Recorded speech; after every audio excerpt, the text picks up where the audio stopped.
Hey everybody, Vivian here with a tutorial for you that I've prepared for Scraps of Darkness. For this video I've used the March kit. It's called Dayglo and it really is luminous. There are some beautiful papers from Prima, Finnabair's Sunrise Sunset line, as well as a lot of embellishments from Prima. And included in the kit are some papers from SEI that are also lovely and very mixed media-ish in their appearance straight off the bat. I have a couple of mixed media techniques I want to share with you today, and I'm so excited because I've been doing a lot of art journaling and off-the-page projects and cards, and I think the dry spell for layouts came to an end with this layout, which I'm very excited about. On this layout, I returned to my hot glue gun effects, which you guys have so sweetly complimented me on consistently over the last several months. I'm so grateful that you appreciate it. I think it's in line very much with this organic style that's sort of evolving for me. Very natural, organic, and somewhat grotesque. And I also incorporated a couple of other techniques, and I'll share those with you. I did something special with these hexagon chipboard shapes, and I also did a couple of mixed media effects on these doilies that I die cut using a Sizzix die that I have.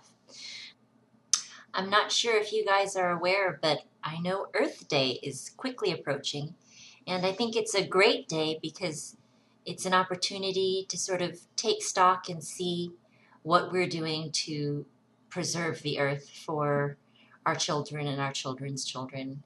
I took this photo of a very young melon plant in our Las Vegas garden, and sadly last year I was a little too sick right around the time when it was time to harvest the melons, so a lot of them rotted. But I did harvest the seeds, and I'm going to try again this year, and hopefully we'll have a chance to enjoy them. So I don't know if you guys are aware, but I'm a huge fan of watercolor. This is my watercolor palette, and I've got an Arches watercolor block, which is really great because the papers are sort of bound all along the edges, and they don't warp as much because they're bound down to the block. And then once you're done with your painting, you can remove it from the block. So there are a couple of things you can do with watercolors, and today we're going to use a lot of household items. I'm just going to lay down some watercolor paint, and I chose a color scheme that coordinates with papers that are in this month's kit. So there's some green in there, there's some yellow and orange, rich orange colors, and I'm just going to throw them on there. It's sort of a fast and furious type of process. And as you can see, I've laid down some of the plastic wrap, and the more you wrinkle it up and bunch it up and push it down against the surface of your watercolor paper, the better. Because the places that have contact with the plastic wrap will have a different mode of accepting paint than the places that don't. And this sort of spontaneous way of working, I love wrinkling. Wrinkling using a whole variety of different tools ends up creating really natural organic effects. So here we've got some bubble wrap. I'm not sure if you've used bubble wrap in your crafting before either, but that's also something that, you know, is household item that you really want to hold on to, especially if you're interested in mixed media, because it creates something of, well, a very repetitive effect. It's very cool, very funky, and kind of in line with honeycomb effects. And being that this is in honor of Earth Day, and we want to encourage bees to enter our gardens and pollinate the things we're growing, flowers and produce, I wanted to incorporate that honeycomb effect into this project in as many ways as I possibly can. So So I set some items down on the bubble wrap just to make sure it had really good contact with my watercolor paper. And then I said goodnight. So I let it dry. And I also gessoed some chipboard shapes. So look at the beauty. I almost don't want to cut apart this piece of paper and use it in a layout. I almost just want to leave it like it is and work on it as a straight watercolor painting. But I didn't. I ended up using it in the project.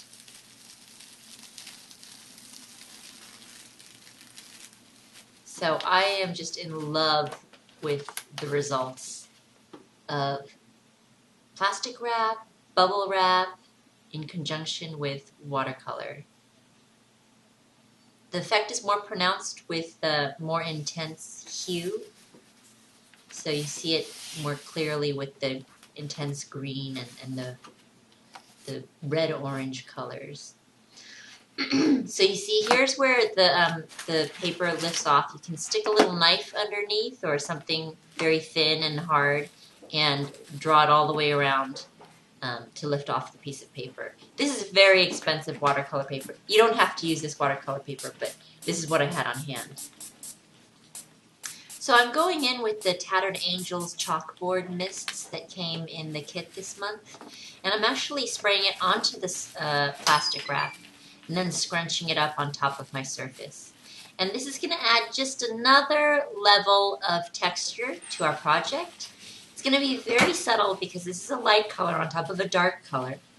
And with this particular layout, I ended up covering up a lot of it. But the depth is still there. I did save a couple of pieces so I can use them and really let those effects shine. I might save those pieces for a card project. So this is another mist that came in our kit this month for Scraps of Darkness. And I'm just going to flip that over and add that on top.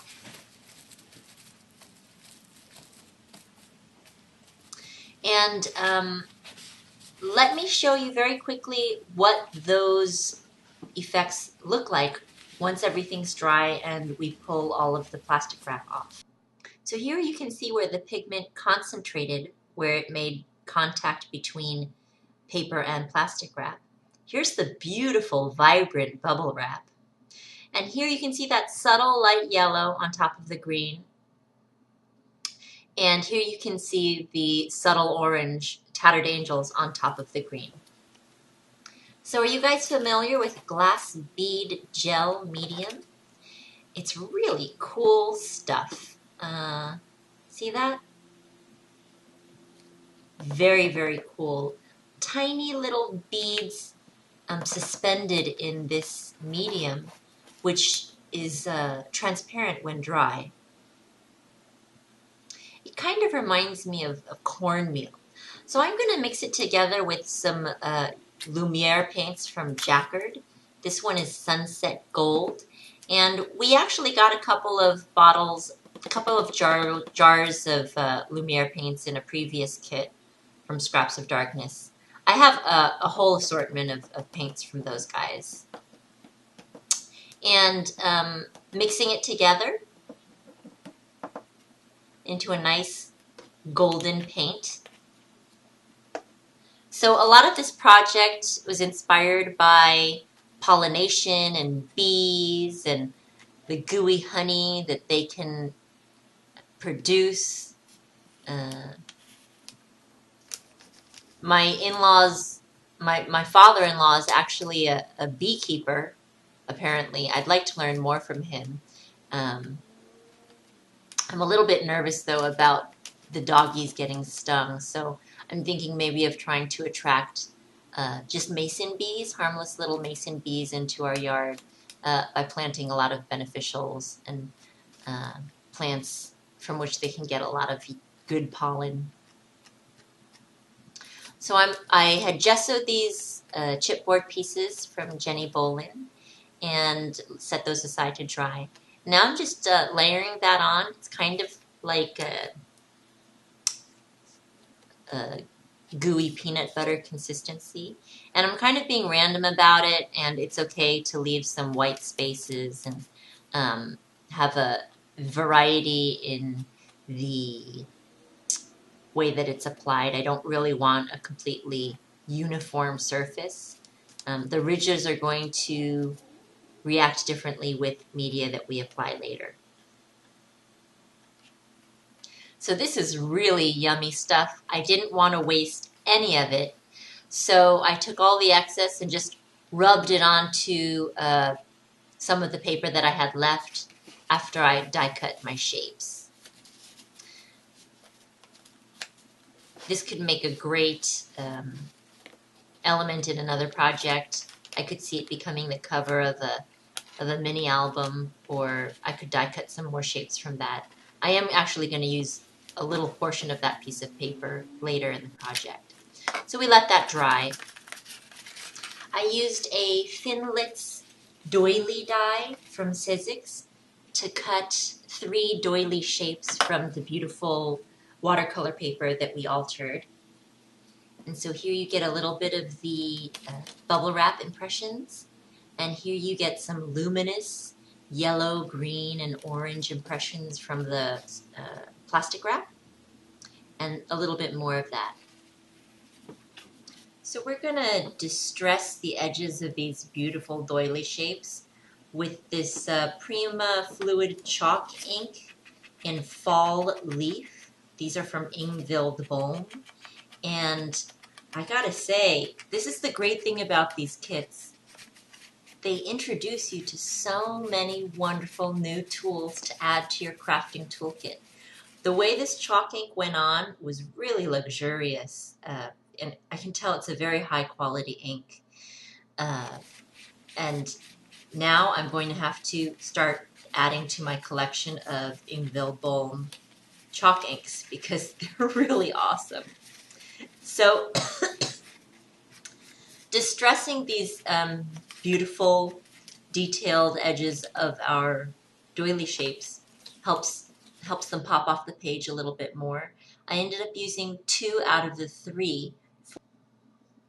I used this chalk ink as well to distress the edges and some of the raised areas of my honeycomb shapes as well. So you can see what that looks like so far. The little glass beads really take pigment in a neat way. And I sped up the drying process a little bit with a heat tool. And as a final touch, I used some Colorbox mixed media inks in a really pretty green color. I think this one's called Mossy. That's right, Mossy. On a few select parts of the honeycomb shapes to catch some of the greens in the papers that I'm going to be using in this layout. So this is what my golden honeycomb shapes look like at this point. And I think we're done altering them. And now it's time to start assembling our layout. I'm actually a very slow scrapper. I take a lot of time to think about my project before I actually start doing my project. I think a lot about my title. I think a lot about what the project means to me. I have some scrapping friends who scrap like 10 layouts in a day, and I think I would probably just drive them nuts because I'm a very, very slow scrapper. So I'm going to distress the edges of this photo a little bit to help the photo pop off the page as well, using some of that mossy mixed media inks. And then it's just about figuring out how I want it to look on the page. I don't want to hide the beautiful effects in these doily shapes, but I do want it to serve as sort of a grounding point for the photo. So some of it does need to go behind. But once I had the arrangement the way I wanted it, I adhered them down with some snail. I was very pleased with the way the colors turned out on these doily die cut shapes. they ended up matching perfectly with the 12 by 12 from Prima that I used for my background paper. This is from Finnabair's Sunrise Sunset line that's hugely popular right now. And this is a photo of my young melon. I believe it was called Eel River. It's a sort of a, I think it's a cantaloupe. And the melons in our Vegas garden grew huge, and they were incredibly sweet. I think I mentioned earlier that they rotted because I wasn't able to harvest them when they were ready. But just beyond being ready, I was able to cut off some of the rotten parts that critters had gotten to and eat some of it, and it was really, really delicious. So now that we're in San Jose, I have a lot more space, and I'm gonna try to get a little melon patch started in the back. The thing that was so frustrating about having lost those melons was that melons are not a cut again, come again type of thing. It's like you wait and you wait and you wait, and then it's just you harvest the melon once and you eat it. So it was a great disappointment of our last harvest last summer. So here are the honeycomb shapes. I'm going to try to arrange them. Aren't they gorgeous? I'm going to try to arrange them in a really organic fashion, sort of streaming down the page. Tight in some places and really loose in other places. And then I'm going to hot glue them. I did my hot glue gun effects, starting off using the patterns formed by the hexagon shapes to have a starting point from which the hot glue gun effects emanated. And then I used the mist that came in this month's kit to create those puddles that I love so much.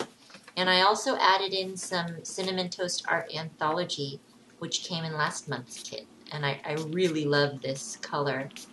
It adds a very nice, almost tea dye effect to your projects. And I needed a little bit of a darker color to settle in the nooks. I added some of this Ingvild Bolm chalk ink to the raised areas.